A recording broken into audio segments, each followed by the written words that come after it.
Hello, everyone. Thanks for joining us today. Welcome to today's webinar on 7 unique ways to deploy mass notification in your facility. I'm Ann Cosgrove, the Editor-in-Chief of Facility Executive Magazine, and this webinar is presented by Single Wire Software. So now into the bios, and then we'll get going. So Pat Shekel is Executive Vice President of Product Management and Marketing for Single Wire Software. He joined the company in 2010, and he's currently responsible for the product direction and marketing of the company's InformaCast emergency mass notification system. Pat has 20+ years of experience in the IT industry, including 2 decades in unified communications and collaboration. In 2001, he joined Burby Information Networks as co-founder of the Chicago office, and following CDW's acquisition of that company in 2006, he served as VP of Converged Infrastructure. And Pat will be talking with Chief Scott Collins today. Chief Collins is a 20-year Master Peace Officer veteran who is currently assigned as the Chief of Police and Emergency Manager for the Aubrey Independent School District in Aubrey, Texas. Chief Collins was selected to be the Chief of Police for the Aubrey ISD-PD in November 2014 and to continue the newly formed police department for the district. He was also tasked with building community relations, building the department, and taking the department to the next level of school policing. Chief Collins has worked in various capacities during his law enforcement career, and these include patrol, traffic, K-9 unit, school resource officer, and investigations. So we're looking forward to a good talk there. Chief Collins has a wide variety of school-based law enforcement certifications, and he's a certified instructor in various topics. He also has worked in the fire and EMS field for almost 27 years. And while he serves in fire and EMS currently in a minor part, he still keeps these certifications active and practices when possible. So we are looking forward to a nice presentation and discussion today, and of course, send in your questions as they arise for you. So I'll hand it over to the gentleman. Hi, Pat. Hello. We'll be hearing from you first. Thank you. Thanks, Ann. Oops. So just a little bit of background on us, your sponsor, Single Wire Software, and then we'll have just a little bit of slideware, a very small part before we get to the main event, which is our interview with Chief Scott Collins of the Aubrey ISD. So first of all, a little bit on Single Wire. We have about 115 employees. We're headquartered in Madison, Wisconsin. Although these days with COVID, there's maybe 10 people showing up to an office that normally has about 90 people at it. We've been at this quite a while, so we have about 7,000 customers in more than 50 countries. And Aubrey ISD is one of those, and we're going to hear about their journey here very shortly. Single Wire's platform is called InformaCast. Our flagship is called InformaCast Fusion. It's really the combination of on-premises alerting and mobile alerting. And that's really our distinction, that this capability of being able to send better, more effective notifications because they'll get there faster, they'll reach more people, and they'll be more intrusive. And ultimately, the reason we send a notification is because we want people to take an action. And that could be to shelter in place, it could be to leave, it could be to respond. But whatever that action is, it's going to be more effective if it gets there faster, if more people receive it, and if it really grabs their attention. That's what we mean by intrusive. And so we achieve that intrusiveness through streaming audio, and we send audio to existing PA systems, as well as to IP speakers where existing PAs might not reach today, to computer desktops, and to IP phones, turning all of those things into essentially emergency notification speakers. That's really where we started out. Like most organizations, we added the capability to send to mobile devices 5 or 6 years ago from the cloud, and that's really kind of table stakes that everyone can do, as you can see there on the lower right.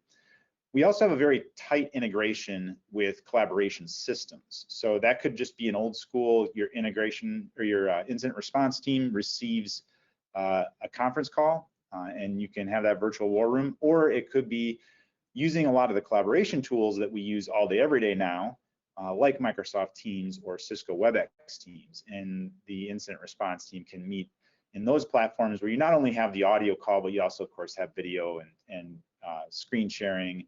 And what a lot of people are using it for is pre-staging with the different files that you might need when managing an incident. Checklists, floor plans, links to video feeds, and so forth. So that's a really quick overview of the platform. I encourage you to go to singlewire.com/demo, and you can see a very in-depth demonstration of the software that lasts less than 10 minutes. And of course, we'd love if you would take the opportunity to see a live demo from one of our people, we can show you all of this in action. So I'm going to take you through 2 quick customer examples before we get to Chief Collins, and this just really ties together the product piece that we were talking about, really kind of brings it to life. So we had a customer that is a hospital in the upper Midwest, large system, and they had a situation where a troubled young man drove to the campus, and they had what they thought was an active shooter situation. It turns out that this young man shot himself. But the gunshot was heard, and they thought it could be active shooter, so they sent out an alert. This is before they had our software. And a lot of people didn't receive the alert, and so there was a lot of frustration about that. People were upset because they said, had this been a real incident, I wouldn't have received the alert, and I could have been in harm's way. So they did an after-action review, and they sent a survey out to everybody. And the interesting thing about that is that people responded saying they wanted to be notified based on what they happened to be doing on that day. So if they're walking in between buildings in the Skyway, they said, I want that speaker in the ceiling to tell me what's going on. If they were at home or driving in, they said, I want a text message. If they were at their desk, they said, I want a computer desktop pop up to pop in front of my windows and tell me what's going on. So really interesting, but of course the key takeaway is you don't know what you're going to be doing the next time something like this happens. And it really just underscores the importance of having multi-channel notifications. So sending to all those things we saw on the previous slide. Because when you send to all of those, one of them is going to reach you, reach everybody. And again, of course, the obvious point here is you want to get there quickly, and you want to reach as close to 100% of your desired population. The way you get there is by adding more devices, more means of communicating. And in healthcare, in education, in a lot of industries, you owe a duty of care to people that you don't have their phone numbers. The people that are visitors, contractors, guests, patients, parents, etc. They're visiting, and you're not going to be able to notify them on their mobile devices in many cases. So having those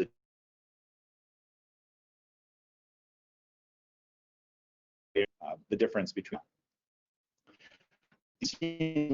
a trend in citing notification streams. So there's a lot of different point solutions, silos of notification that exist in a lot of places. And this is, as you can see, in SEC University, they had a situation where there was a gunman in the community.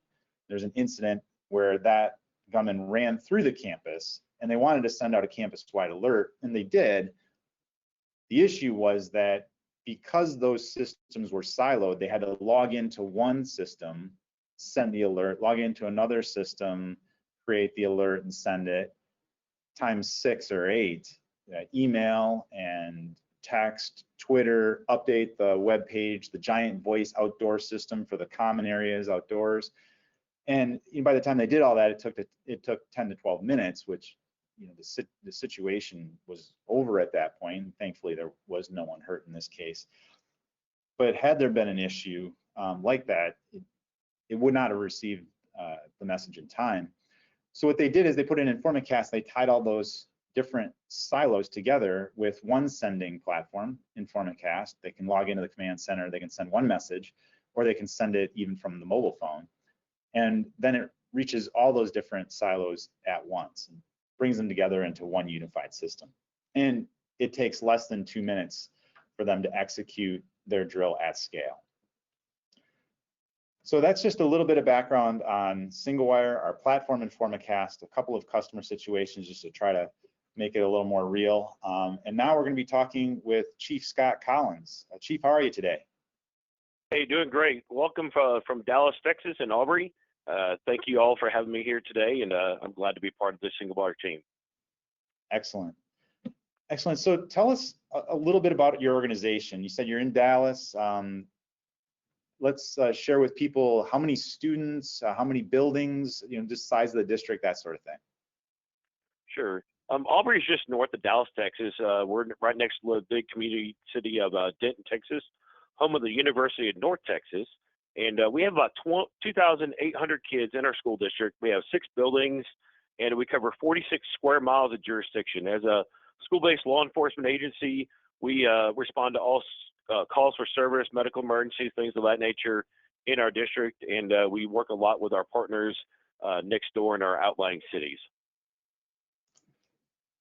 Okay, excellent. And you've you've been there since 2014, I think I heard in the introduction. Is that right? Yes, I've just started my 7th year, and this week is starting in my 7th year. Excellent. Well, you and I have had the pleasure of meeting before. We did a users group meeting in Dallas, and we had a number of customers there, and you spoke to them. But for the people that are out listening today, if you could just share what's top of mind for you today. What are you dealing with day to day these days?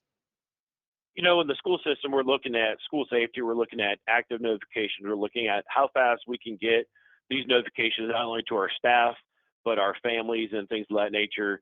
Because, you know, speed and communication is key when you're talking about emergency incident. We're also talking about emergency features with lockdowns and things like that, making sure our kids are safe in the event we have to go to that worst day scenario. I hope in my career, I've been in school policing for almost 15 years. And I hope in my career I never see the actual day of an active shooter event here in my time span. You and me both. I hope none of us have to experience that. In terms of you know, other things that you're dealing with, I mean, we were talking a little bit during the pregame about how your district is still 100% in person or mostly in person, even in COVID times here. How is that working out for y'all? So right now we're at 90% in person, 10% with medical needs or students that are doing remote learning. It's a times and change in paces. You know, doing our drills and things like that, we're really having to adapt to the COVID factors, working with our staff for safety measures, things like that. You know, it's a different time here in the schools, but the one thing that we're having that's consistent is kids coming to school, learning and getting that great education and getting back to try and feel normal during our times of COVID. Well, that's good to hear. I mean, as we all know, as we're all living it, you know, it's a difficult situation, and it varies very much by geography, just in terms of, you know, where the virus is surging versus where it's not, or where the government is taking certain actions to try to curb the spread and so forth. So it's just interesting to hear how things are going for you down there. If you would, please tell us a little bit about your mass notification journey. When did you implement InformaCast? How did it come about? That sort of thing.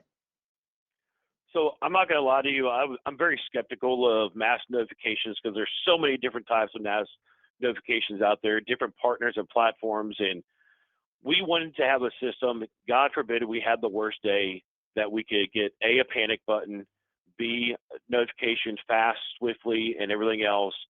But the most important thing was cost analysis.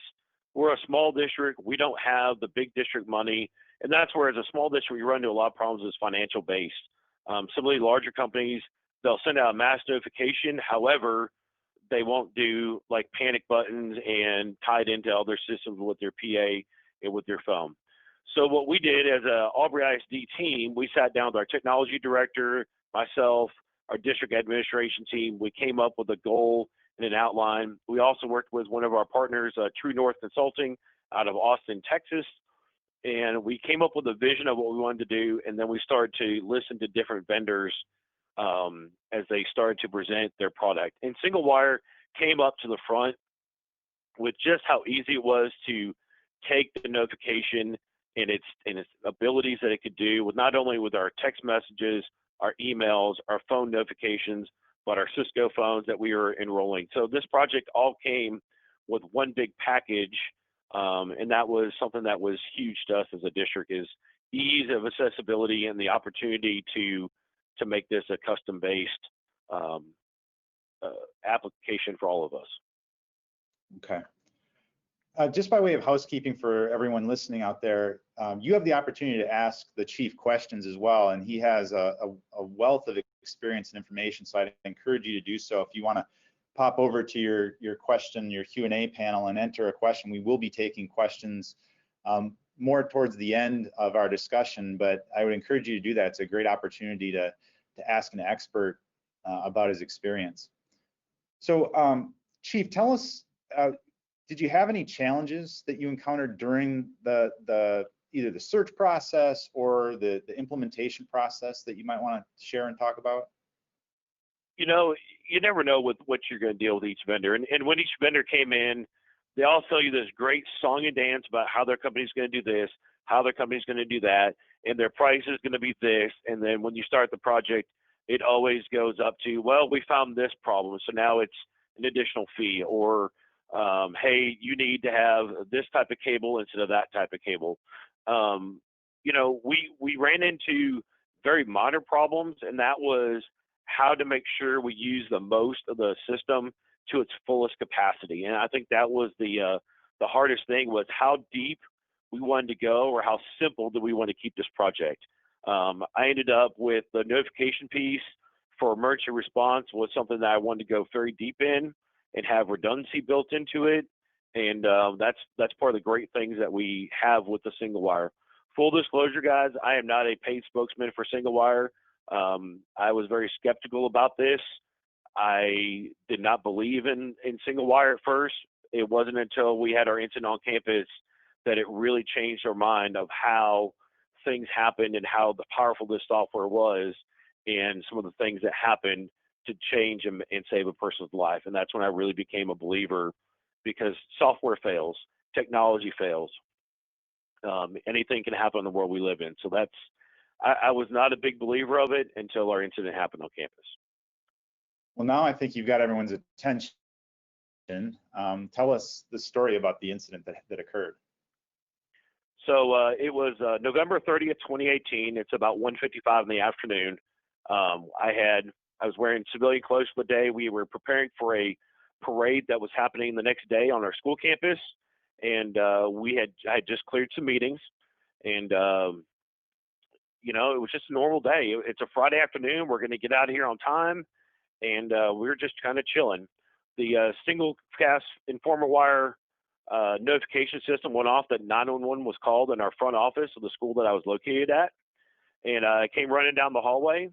And when I came running down the hallway, I did not see the original person that was on 911 because it was called in a different room. I was looking for one of our staff members, and one of our staff members had a cardiac arrest in the middle of the school in front of everybody. And before 911 was even dialed, as soon as they hit 911, it had already notified us with where the location was, who dialed 911. We had email, text, and phone alerts going off, and then also notified our district admin team with our additional police officers, school nurses, and things of that nature. So we had additional resources that came in. If we hadn't have had the notification that we did right there and then, it takes a while for the 911 system to get the phone call, them to get the first couple of questions answered, for them to dispatch the unit. We were there on top of it before they really even got the words, "What's the address of your location?" out. My office is right down the hallway from the front office. We were able to use our AED and our defibrillator, and we performed a life-saving measure and brought this employee back. And this employee is still here with us at our school district. And it was an amazing situation, all because of one piece of equipment worked to notify us before we could even get the dispatch out. We were there and on top of it and taking care of our patient. That's a great story. I mean, it obviously because of the way it ended. This is, cardiac arrest is obviously something where there's a lot of data about how seconds matter, and the very concept that you can track down where this is happening, and you get the right people there with the defibrillator very quickly. It's just a fantastic story. So, very happy. I want to go to one of the questions here that Miss Deanna has that's in the panel, and one of the question is if the audible mass notification is valuable for adults, but in the situation about how do you prevent minors from hearing these messages and possibly causing pandemonium? Coming from a K through 12. We don't use generic voices in our single wire InformaCast. We actually use my voice, where it's a calming voice and it tells the same things they would hear on the regular lockdown and things of that nature. And so we have that opportunity to have that where the kids are familiar with the voice, they know the voice, and they're able to actually do a lot of great things where they're not scared, and they know what the message means. And it provides that opportunity to be that reassuring voice in the district, especially if you have the relationships with the kids. It's actually a very calming calming voice. So Deanna, thank you for your question, and thank you for putting that in there. I really appreciate your great question. Go ahead, Mr. Pat. I'm sorry about that. Not at all. That's what we're here for. Really want to make sure we give everyone an opportunity to ask their questions and give you the opportunity to answer them. So that really interesting use case and scenario there, a very standard use case in terms of what we do with our software. We have a similar customer example. There's a mining equipment manufacturer in Milwaukee where really similar thing happened. The big plant floor and was able to dial 911 while in cardiac arrest, collapsed, and the guard shack was notified, and they were able to get out there with the defibrillator before EMS even arrived on the property. So seconds really count in those sorts of instances, and we think certainly cardiac arrest is more common than active shooter events. But regardless of the type of event, it's good to be prepared and have the systems and the processes and the personnel that are ready for that. So if you would please tell us about some of the other integration points. So you talked about it's integrated with 911, the phone system. You talked a little bit about panic buttons, but if you could just describe what all is integrated to the system.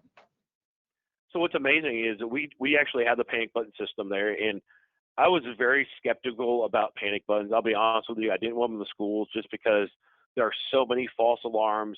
There's opportunities for kids playing around to hit those panic buttons. They do serve a lot of great purpose, but however, if you don't have a game plan formed, that it could cause a lot of issues. So we do have our panic buttons activated in our school system with our InformaCast system. And what's nice is they hit the button, it locks down the school within 2 seconds, and every door that we could possibly have is on lockdown. Our school is safe. It gives us a report of what's locked down, or if something was propped, why it wasn't locked down. And then we go into the messages being sent out. Again, those messages for us are programmed to go out through email, voice, text, and then our Cisco phones that we have at each police officer's desk, along with our admin team from the school.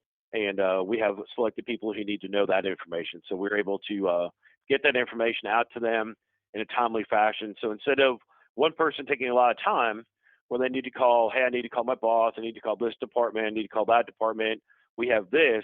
It's one message being pushed out. They know what that message means. And also when we have that message pushed out, they know we'll give us information as fast as we can to get the rest of the details they need. So that's interesting. Just in was the door lock integration difficult? I imagine you had an integrator, whoever handles your access control that. We had a single wire brought in along with True North Technologies and Splendid Technologies here in Dallas, Texas. They all came in with our vendor, which is KLC Video out of Texarkana. And we sat there and we had a great meeting beforehand, so everybody knew what parts we needed to do, who's responsible for what. But the best part about it was the parts were all able to integrate and work together, and IT was able to work together with our vendors to get everything programmed properly and make sure the right notifications go out. This is an easy system to use. One thing I like, it's fairly easy to set the users up, the distribution groups up, things like that. It's very easy and customizable system on the back end. I'm not an IT guy. I've never been an IT guy. You don't want me working on your servers, I'll break it, but it is cop proof. And as everybody knows, if it's cop proof, it will work, and it's pretty easy for us non-technology people to use. Okay, that's funny. I don't think we'll put cop proof in the marketing materials anytime. But I appreciate your take on it. Yeah, so just in terms of panic buttons, if you mentioned it, I missed it. And if you're willing to share, like how many of those do you have distributed throughout the district? We have several at each school that's there. We have a primary one. We also have a backup location in the event, something were to happen to the front desk.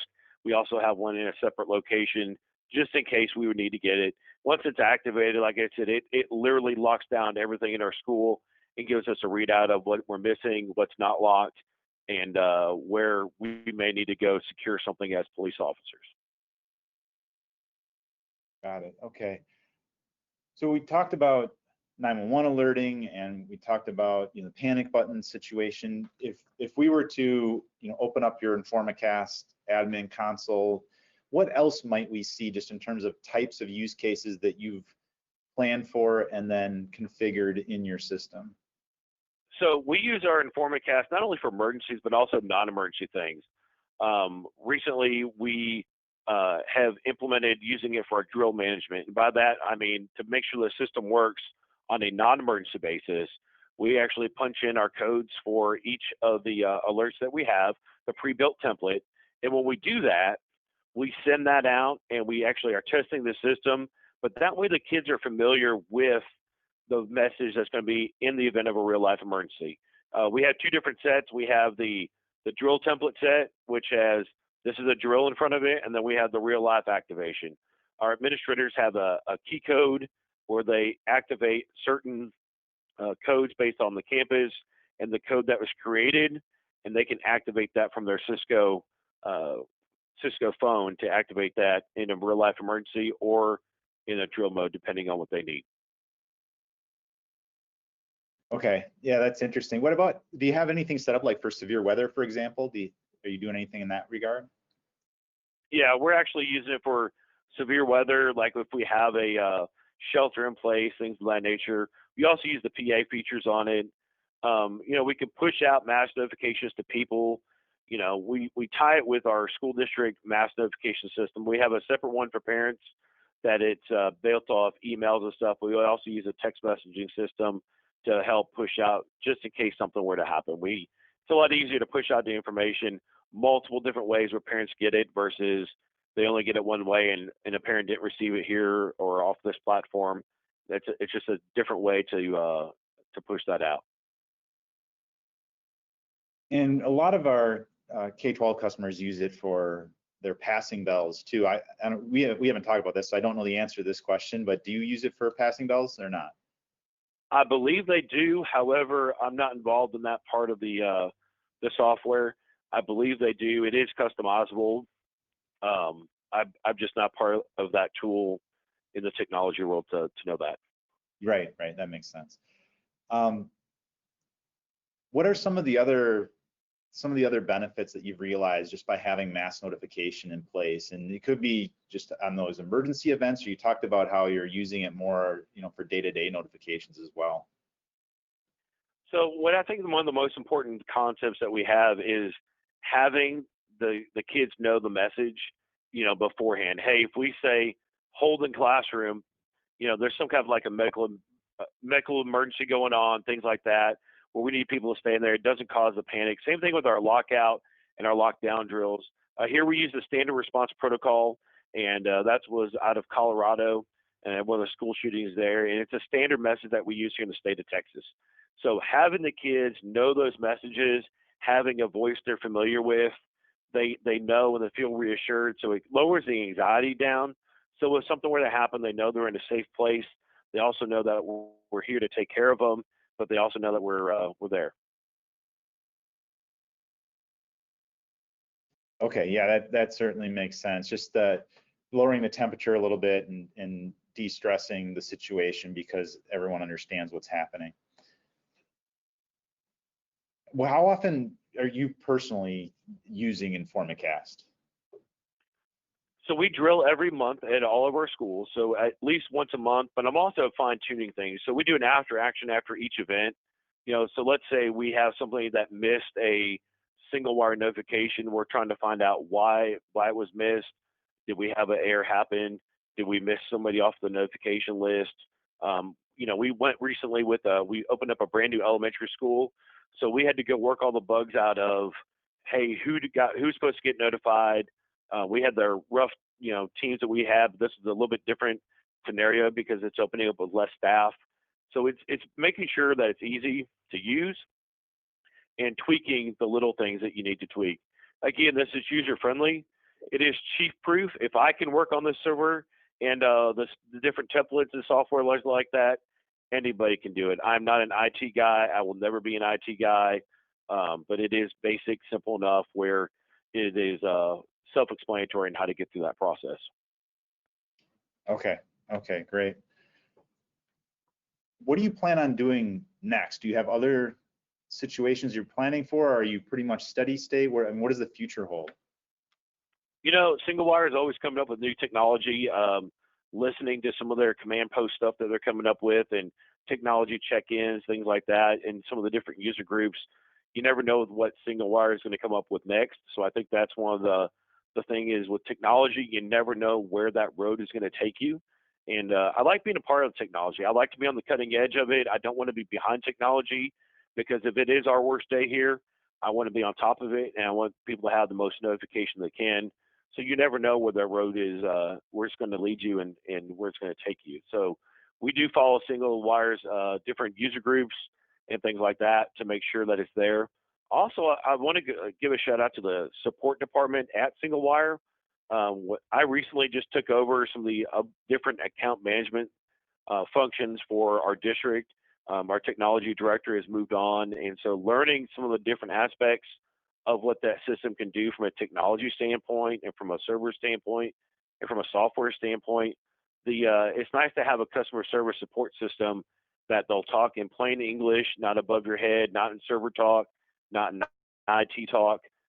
Just make it very customizable to what your needs are and explain how to do it, but also walk you through the steps so you can take notes and be a support there. I haven't had to use the support functions too much with Single Wire, but now that I'm in a little bit different role with this software, it's kind of nice to be able to do that and have a support system that's right there to make you feel safe and learn what you're doing. That's good. It's good to know. Yeah, we really do pride ourselves on that support team. We probably don't talk about them enough. They're kind of the unsung heroes here.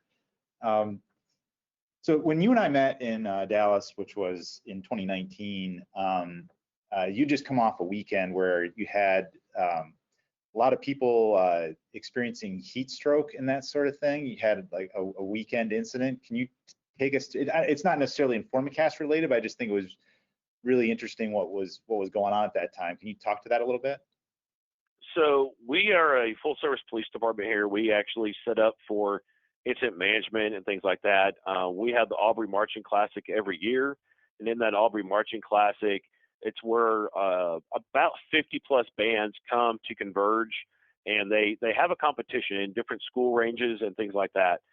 In this event, we had several different students that had passed out during the day. We actually had a small mass casualty incident where we had just too many people that were passing out and needed transported by EMS. And we actually were able to help participate in the notification system of getting our parents there and getting people in cool down shelters. We also set the incident action plan, incident planning and management for our rehab stations, things like that. So we're a full service police department. We work well with our partners, with our different law enforcement agencies and our local fire and EMS and our county emergency management. It's all about the partnership. It's all about having those resources together and being able to share information. With InformaCast, we still have different tools. We can push out notifications and incident information to best serve what we need to do. In this case, we had plenty of information to pass out and get alerts out to people. Hey, make sure your people are drinking water. Make sure these things are happening. We're having this happen, and pushing those notifications out. Okay, yeah, I just remember that was very close in proximity. I think you just come off that weekend, and it was you walked in the room and said you'd had a very eventful weekend, and that kind of stuck with me. So thanks for sharing that story. So you've had some pretty eventful circumstances there over the years. One in 18, one in 19, and certainly we're all living something crazy here in 2020. I hope that 2021 is a little calmer all around. COVID-19 has definitely changed how we do police work and definitely changed how we communicate with schools and kids and things like that. Right now, I hope that we never have a school shooting incident or something where we actually need the panic buttons. But I don't ever want to be that school that says, I wish I would have done this. I wish I could have had that. I wish this technology would have been there and we would have pre-planned. It's pre-planning and being prepared for anything and everything that could happen in a school setting and taking care of our kids. I look at each one of the students in our district as one of my own. Building those relationships with our community and fostering those relationships with the community is huge to me, and I can't thank our community enough for what they do and how they support us. So I'd like to, so just remind the audience again, it's your opportunity to ask questions. We do have another one that I'd like to paraphrase here. It's essentially, what functionality does the system have for employees and visitors working at the site without phones in case of a terrorist attack, for example? As you know, it's not always right to announce the attack via loudspeaker because it may create a panic, and attackers will also hear it. So that's, that's not really a technology question, it's more of a process and policy question. What would you say in response to that? Do you, if you have, are there types of incidents that you don't want to announce, or do you always want to give people the opportunity to take an action? So I think the best way is, every site or every function that this has is single wire can be made and customized for that customer's needs. In this particular incident with this person that's with their question, you can make it where only the phones flash the message, hey, lockdown, and it doesn't announce it. It actually just flashes it over your phone, and it will send an email to you also, where that will get that notification going. Same thing, you send a text message to your phone. Hey, there's an incident here that you can activate. Do this and go to your safety location, and it will activate from that. So it is totally customizable to what the user would like to do. Ours is, we have a lockdown coming on. We want people to know and that we're going under lockdown. We aren't going to tell them why. We're going to activate that alarm, so it's going to give the notification as much as we can. And in our situation in the school setting, if the attacker knows we're under lockdown, that's fine. I mean, hopefully that will end the situation, and we'll be able to get to them because all the kids will be out of the hallways and in a secure classroom. Thank you for that question, sir. And then another one, this one's a little easier to read. Is the solution implemented district-wide? Yes, we have it in all of our campuses. It's a top-down approach, meaning we all sat as a team to roll this the solution out and what we wanted. We kind of set, before we actually had the project going, we set a roadmap out. And then once we learned about all the capabilities, what the software could do, we actually expanded that roadmap and actually made it larger and expanded it to where we wanted to. So in an instance of, let's say we have a medical emergency at a call where someone dialed 911 and it's a medical emergency, it will actually notify not only our district police department at all of our campuses, it will also know them by phone, voice, email, and text message. And then it will also notify our district nurse team. And that way we have 2 district nurses that float. They're in charge of several different campuses. It notifies that group, and then also notifies our central admin. So it's all being sent out at once. So instead of you having to make 5 or 6 phone calls, hey, we had a medical emergency here, we only really have to make 1 phone call, and that's the person that's dialed 911, and then we can follow up with our team afterwards through an email or another type of notification, depending on what that incident is. So district-wide, yes, it's great. It works well, and it can be easily managed to make the best of everything we need to do and how to customize it for your particular district. And that's one of the things that I like. I did have the redundancy notification. It does call my phone. It does tell me where the event is, what the room number is, what activation was read, the text messages, and everything else really help you when you're going to an emergency. You can see what's going on. Thank you for that question also. That's a good one. It's really, really interesting just to understand the scope of what you've done there. The next one is, can the single wire solution be integrated into an existing security and access control system? And I can answer that very simply. The short answer is yes. We have many customers that have done that. Chief, you talked a little bit about this in terms of how you tied into to door locking, but maybe you want to expand on it just a bit. Sure. We use Video Insight, which is made by Panasonic. Great tool that we use for our access control and video control management. I love it. The way that it integrated is amazing. It's seamless. The technology works, and also with our system, not only InformaCast can give us the back end, but also our video insight platform with our door management through MonitorCast will also tell us if there's any doors that are not locked or left open. So it's kind of a redundant system. I'm real big on redundancy, having two methods just in case one fails, you have another one that's there. And that's why I have the system set up the way we do. But it's a great system to work with almost any vendor there is. We had another vendor before MonitorCast, and it worked with that system also. Yeah, real common. There's several different technical integration methods that we use, but we always have a way to tie into a system. And so we see people using with Linnell, AMAG, Tyco, etc. So it's really common to tie into those things. If you are interested in seeing the different things that we can integrate with, you go to singwire.com, and underneath InformaCast, there's an area called Ecosystem Solutions. And a big part of what we do is just take what customers already have and tie it together out of the box, not not writing custom software development for each system, just in using standards. So that can be tying into any existing overhead paging system.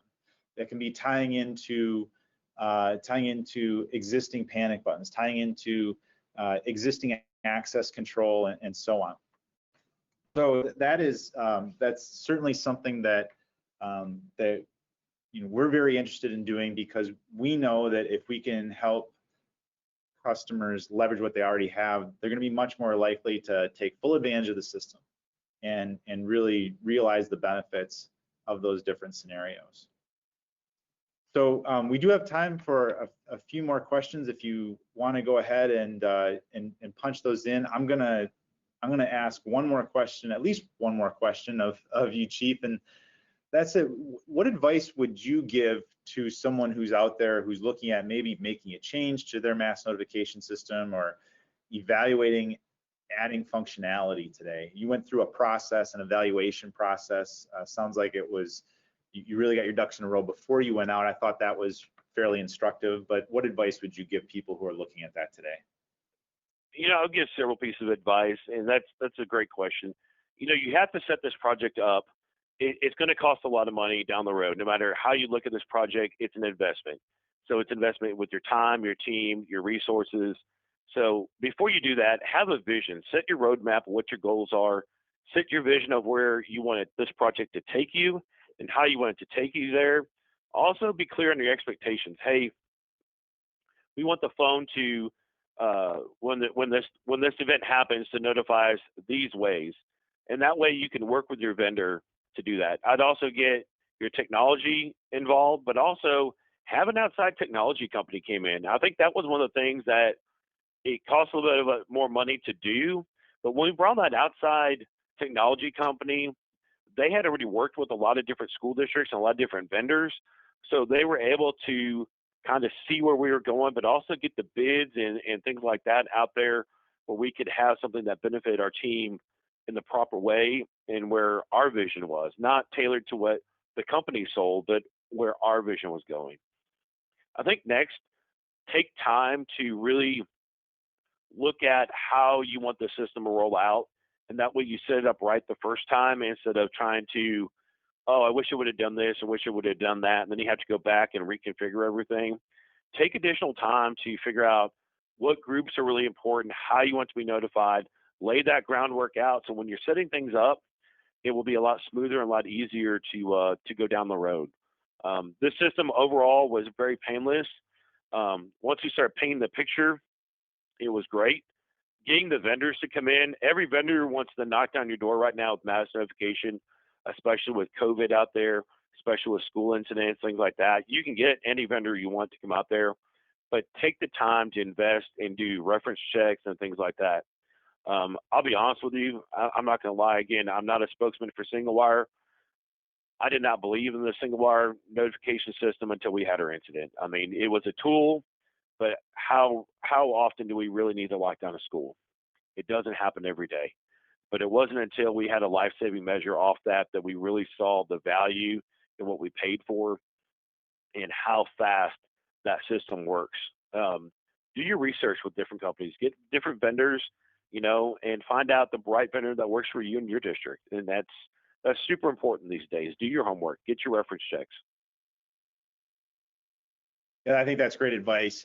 We're a software company. We can do remote software installations if there's not a local partner available, but we do have a very strong network of resellers and integrators across the country, and we really rely on them. Our customers rely on them to tie the things together, right? To be that glue. And so there's a few things that you're going to look for, as you mentioned, Chief. One is just the technical capacity, but the other is the expertise, right? In terms of they've done it before for other organizations, and there's some business consulting, some security consulting that comes with that as well.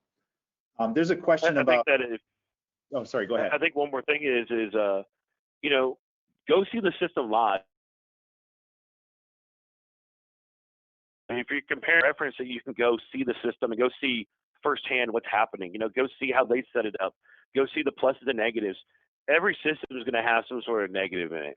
Every system is going to have some sort of positive in it. Do your homework, though. I mean, really get out there and find out who's doing what, and make it your system and customize it the way that fits your needs as your district, as a company. That's how you make this the most out of the system.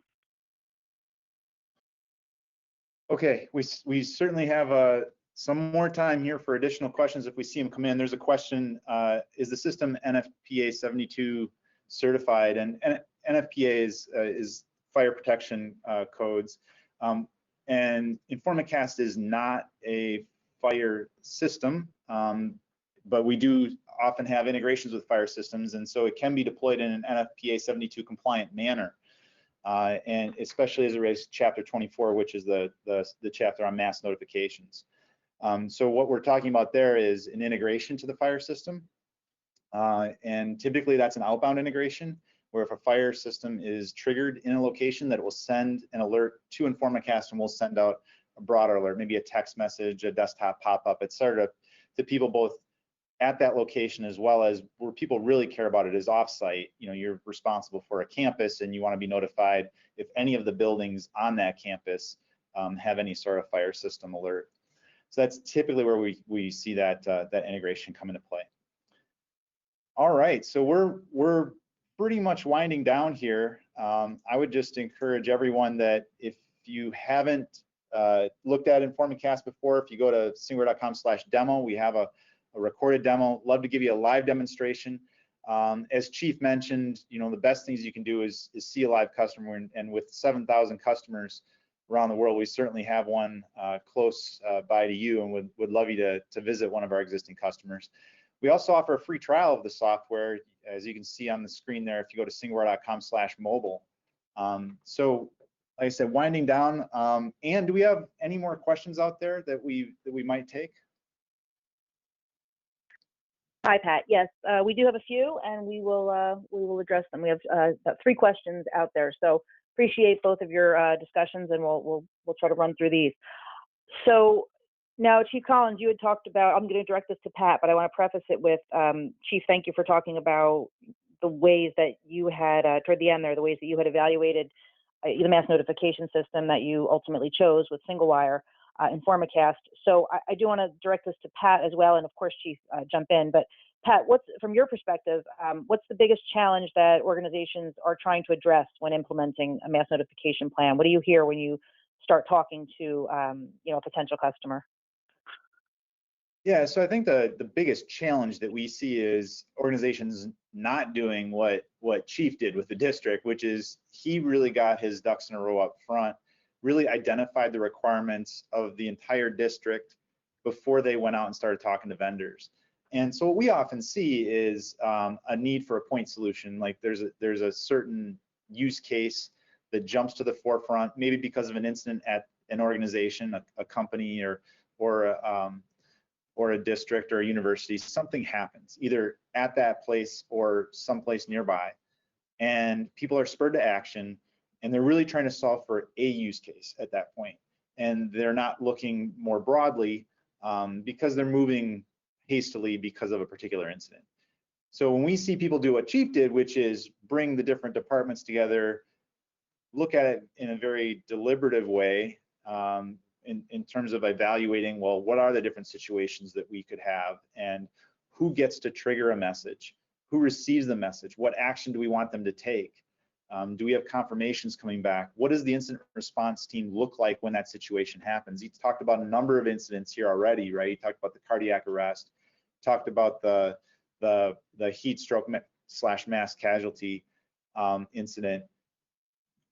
People can tabletop exercise for many of these situations and determine, well, maybe just having text messaging isn't enough. I need to tie into different facilities, and maybe just tying into the PA is enough. Maybe I want to broadcast to speakers. Maybe I have areas that aren't covered very well. We did this ourselves in our building. We looked at it, and we had alerts going out over our IP phones, which covered most of our areas. We had common areas that weren't covered, and one of the things that we discovered, we have a small locker room that's attached to a little health center, and you couldn't hear the PA in the locker room. So if you were in there, at the lunch hour, cleaning up after having a workout, and there was an incident, you wouldn't receive the alert. So it's things like that, really just considering the different incidents that can happen and what alert might go out and what action you want people to take, and really walking through those to understand what's happening. Hey, Pat, I think one to add on what you said that's very valuable is that I think if you don't plan before you start this process, either you're going to settle on a lesser software and then you're going to miss some of the features you want, or you're going to be looking for the software to do a particular feature and you won't get what you want because the vendor didn't know what your actual needs are. So I think a lot of times we have an incident that happens, we do a knee-jerk reaction, and we just buy the first thing we lay our hands on versus waiting, testing processes out, doing our reference checks, and making sure we really have the roadmap laid out to where we want to go as a team, and not missing key functions that you want that software to be able to do. Thank you both. So I'm going to drill down to a specific function question, and that is who should have the authority to trigger emergency messages. So I'll point that to you, Pat, first, and then of course Chief Collins weigh in if you'd like. But who should have that authority, or what have you seen organizations do? Yeah, we've certainly seen a trend in terms of decentralizing that based on the particular type of use case. So 911 alerting is a simple example of that, and Chief talked about that. We see it with the distribution of panic buttons, whereas it used to be anyone would have to call campus security or call 911, and then a determination would be made there, and then maybe an alert would be sent out. And so what we have seen is a trend of delegating and distributing that authority to at least lock down the immediate area and send an alert when things happen.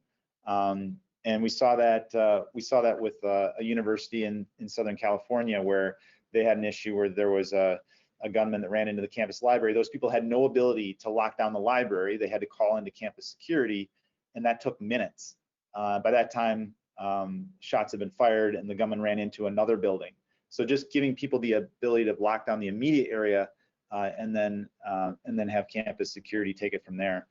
We've certainly seen that trend, but I defer to the expert in terms of Chief Collins' answer. You have to have a primary person that's your point of contact, but you also have to have secondary people. Our front desk person, when a person enters the reception area of the school, they come through a double locked vestibule before they can even make access to the school. So those people are key to what's happening in an emergency, but also your different secretaries, administrators, things like that. So we have a multi-set partnership where people can hit the different activations as they need to, and once that's done, that activation is there. So if something were to happen, we have multiple different ways that it can be activated in the event of emergency, and to keep everybody safe and secure while law enforcement is taking care of the scene. Okay, thank you. So we do have time for one last question, and we look like we're nearing the end of the hour. So the question is, toward the end of the event, or handling the immediate, when is it okay to send out an all clear message? Can you talk about that? Sure. So we have several different processes in place, and basically what we do is when a situation is over with, we actually send out an all clear message through InformaCast, and which will then send out a second reminder through a different communication platform, and then we physically go start unlocking doors and things like that that we need to, so teachers know. So we have several different methodologies in place and provide redundant features, but having that event where they know this is the exact message you're going to hear when this event is over with versus someone getting on the PA, hey, the scene's over with, and it's not really over with. It's about programming, and it's about teaching your staff and your fellow colleagues what you have in place. Any other comments on that, Pat? No, I think the chief certainly covered that one well, and he would certainly know more about when to issue all clears than I would. Awesome. Okay. Well, thank you. It looks like we'll wrap it up now. So I want to thank you both for your time and for this great discussion. Thanks again. Thank you guys for having me. It's been an honor to be here.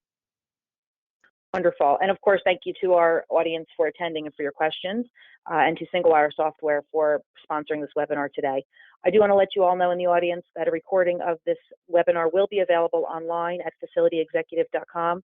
And also you can check out the singlewire.com website that you see there on the bottom to learn more for a demo. I also would like to mention that we'll have another webinar with Single Wire on mass notification. That'll be on December 9th. Wednesday, December 9th. So if you'd like to attend that, please look for the link to register, and that'll be in an email that you'll receive soon from us here in this post-event email from Facility Executive. So thank you again, everyone, and everyone have a great afternoon out there.